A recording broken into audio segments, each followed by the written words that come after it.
Hiya, today we're working on a nice old Dawes Audax with 631 Reynolds tubing.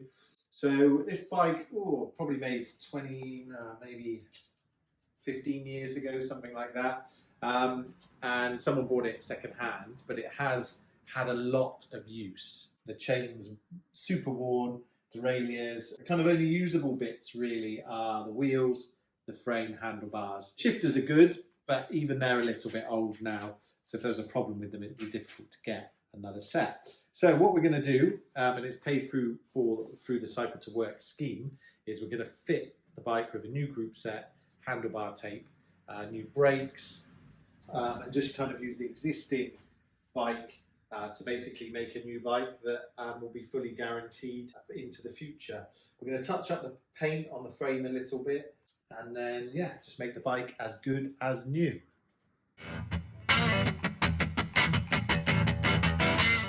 Now it's time to strip the bike down.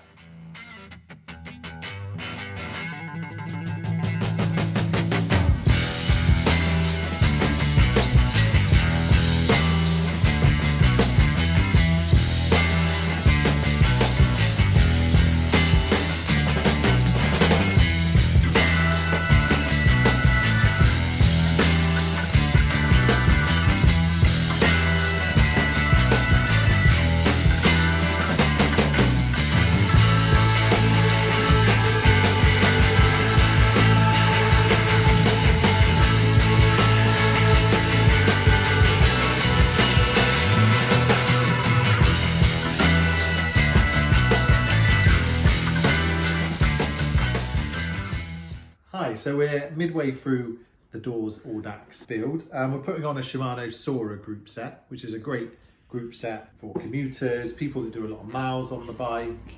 There's trickled down technology with Shimano, so anything of their higher end group sets always trickles down onto their kind of low to mid-range group sets. And we find Sora is one of our best selling group sets, as well as 105. It does people really good. This one's going to have a 3x9, so it's going to have 3 gears at the front and 9 at the back, so kind of traditionally more of a touring setup, which kind of fits nicely with the bike. So we get a lot of inquiries from people saying, oh, how do I adjust my gears? How do I adjust my gears? Well, the process for adjusting gears is relatively standardized, but it does change from kind of group set to group set, manufacturer to manufacturer. But one thing that people don't need to bear in mind is the back of their frame, or the derailleur hanger, which is this part here, can be bent. So if we see the gap here, I can almost put my finger in there, and I go up to here, there's less, and then if we go down to here, it's actually touching. So actually, if you were to adjust the gears on this frame, they'll always be out, because fundamentally the derailleur hanger is bent. So that's where you have to go to a bike shop and get them to perform a little bit of bendy magic. Bendy magic. Now, on a steel frame, it's actually part of the frame.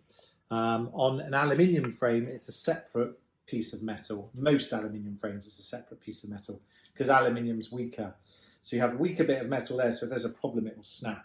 Now, I would say 90% of bikes come in with it bent.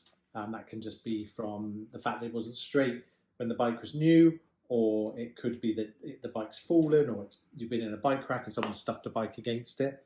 But now we'll double check this, because we didn't finish that job. We go in, and we just want to make sure all 4 points of the wheel match up. So we've got 1, lovely. Ooh, a little bit out there, so I could just nudgy. There. Spin this round. A little bit that way. And we'll just redo it. Nice. Nice. Maybe a little bit more. That way. And it's really apparent on 11-speed bikes where you've got so many gears, or 12-speed bikes. If it's slightly out, the gears will just cause mayhem. So there we go. Now the frame is ready to attach a new derailleur.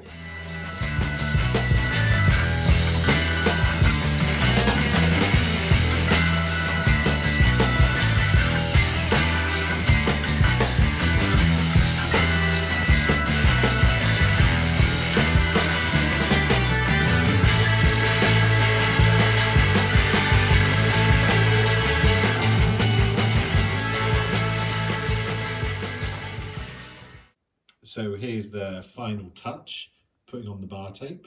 It's got to be super exact, making sure it's even on both sides, making sure it's nice and evenly stretched so there's no slippage further down the line. Visually, it's a nice job to do, and it's always the kind of final job to do for a group set. So it always kind of marks a big end to a massive job.